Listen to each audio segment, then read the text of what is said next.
Le shalom, peuple de Dieu, nous sommes encore là en ce jour.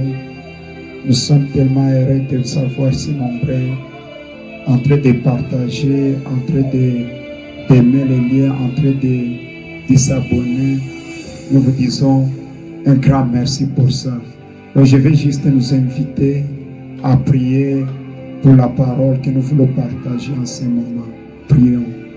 Éternel Dieu, merci de nous avoir ramenés auprès de toi juste pour t'écouter et pas pour écouter les hommes. C'est toi que nous voulons et que le Saint-Esprit vienne glorifier Jésus. Dans le nom de Jésus, nous avons ainsi prié. Amen. En ce jour, nous serons en train de développer un petit sujet qui dit lorsqu'on nous produisons les fruits de la parole faite chair, ou lorsque nous manifestons la nature de la parole faite chair. Et en ce jour, je serai en train de nous proposer de lire un verset qui est dans le livre de Matthieu, chapitre 3, le 13e verset, nous lisons au nom de Jésus. Alors Jésus vint de la Galilée au Jourdain. Il arriva auprès des gens pour être baptisé par lui. Jean s'y opposait et lui disait, c'est moi qui devrais être baptisé par toi, et c'est toi qui viens à moi. Mais Jésus lui répondit, accepte qu'il en soit ainsi pour le moment, car voilà comment nous devons accomplir tout ce que Dieu demande, sachez. Alors Jean accepta. Dès que Jésus fut baptisé, il sortit de l'eau. Au même moment, le ciel s'ouvrit pour lui. Il vit l'Esprit de Dieu descendre comme une colombe et venir sur lui. Et une voix venant du ciel déclara, celui-ci est mon fils bien-aimé, j'aimais en lui toute ma joie. Et d'autres versions disent, en qui j'ai mis toute mon affection. Et nous étions, comme je venais de le dire, nous voulons développer un petit sujet qui dit, lorsque la nature de Dieu se manifeste dans la parole faite chair. Lorsque nous parlons de la parole faite chair, nous ne voulons pas parler de qui que ce soit, mais nous sommes en train de parler de Jésus. Parce que c'est Jésus qui est la parole faite chair. Et lorsque nous parlons de la parole faite chair, c'est juste un appel que nous sommes en train de lancer. Qu'il est temps de quitter la dimension de marcher avec la parole qui était spirituelle, mais de commencer à marcher avec la parole faite chair qui est Jésus.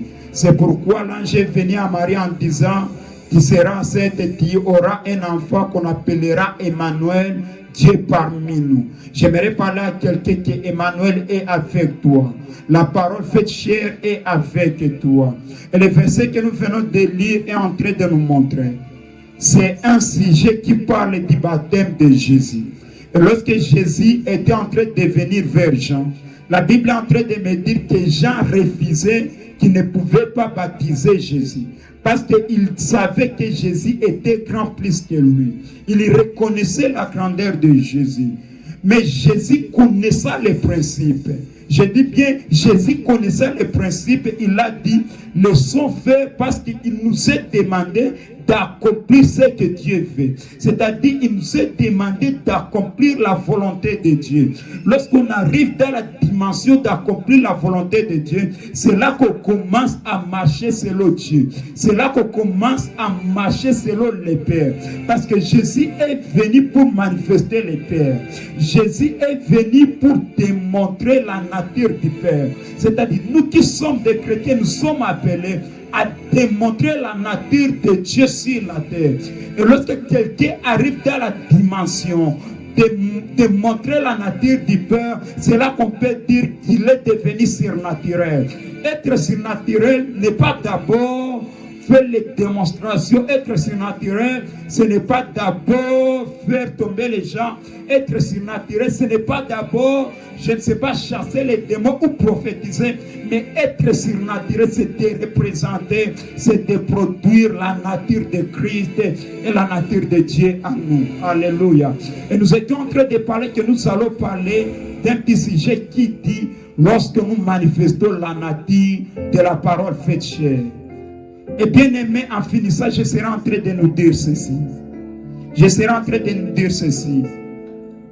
Lorsqu'on arrive dans la dimension de reproduire les fruits de l'esprit, c'est ce que moi j'appelle la nature de Dieu. D'autres choses peuvent être à part, mais lorsqu'on arrive dans la dimension de reproduire les fruits de l'esprit, c'est là qu'on devient et c'est là qu'on a la nature de Dieu. Pourquoi je dis ça? Dans ce verset que nous venons de lire, Jésus est en train de nous représenter un fruit, l'un des fruits de l'esprit qui est l'humilité. La Bible me dit, j'ai en train de dire à Jésus, c'est moi qui pouvais être baptisé par toi. Mais Jésus s'humilia auprès des gens et il a accepté d'être baptisé. C'est-à-dire, lorsqu'on manifeste l'humilité, là, on est en train de reproduire la nature de Dieu. J'aimerais parler à quelqu'un qui est en train de nous suivre, que le ciel ne s'ouvrira jamais. Le ciel ne... Lorsqu'on arrive dans la dimension de manifester la nature de Dieu, alors là, le ciel peut s'ouvrir. Je suis en train de prier avec tout mon cœur. Il est temps, il est maintenant une saison. Des gens, des femmes et des hommes qui seront en train d'ouvrir le ciel parce qu'ils seront en train de manifester la nature de Dieu. Lorsque nous manifestons la nature de Dieu, c'est là que le ciel sera en train de s'ouvrir. Alléluia. Et j'aime quand le ciel s'était ouvert. La Bible est en train de dire une voix fut attendue. La voix était en train de dire, celui-ci est mon fils bien-aimé, à qui j'ai mis toute mon affection. J'aimerais parler à quelqu'un, lorsqu'on représente la nature de Dieu, lorsqu'on représente la nature de Christ, la voix doit toujours descendre parce que le ciel sera ouvert. Et ce que j'aime, la voix n'est pas en train de s'adresser à Jésus. La voix est en train de s'adresser aux créatures. La voix est en train de s'adresser à la création. Ma prière pour quelqu'un, que le ciel s'ouvre et que la voix s'adresse aux créatures. Et que la voix s'adresse à la création. Et lorsque la voix s'adresse à la création, aux créatures, là ça commence à se créer. C'est pourquoi la Bible est en train de dire, il appelle à l'existence des choses qui n'existaient pas. Aux gens, aux hommes et des femmes qui reflètent, qui manifestent la nature de Dieu, Dieu aura la capacité, Dieu aura cette obligation, Dieu aura ce choix-là d'ordonner à la création, d'ordonner aux créatures. Bien-aimés dans le Seigneur, j'aimerais nous inviter à demander à Dieu et à prier à Dieu de nous donner la capacité de reproduire sa nature, de reproduire la nature de Christ. Est-ce que quelqu'un peut commencer à prier? Je ne sais pas comment Dieu va le faire, mais j'aimerais parler à quelqu'un que Dieu et l'Esprit de Dieu est présent partout. Il est omniprésent, il est omnipotent, omniscient. Est-ce que tu peux commencer à le parler là où tu es? Alors que nous sommes en train de finir, je serai en train de nous demander de prier et demander à Dieu sa nature. Et lorsque nous sommes en train de demander à Dieu sa nature, alléluia, ce sont les fruits de l'esprit. Peut-être que tu n'arrivais pas à produire des fruits. Peut-être que tu n'arrivais pas à être humble. Peut-être que tu n'arrivais pas à aimer, à avoir la joie, à avoir la paix, la bonté et tout ce qui vient après. Tu peux commencer à parler à Dieu et te donner la nature de Dieu. Que Dieu vous bénisse abondamment et abonnez-vous massivement sur notre chaîne YouTube.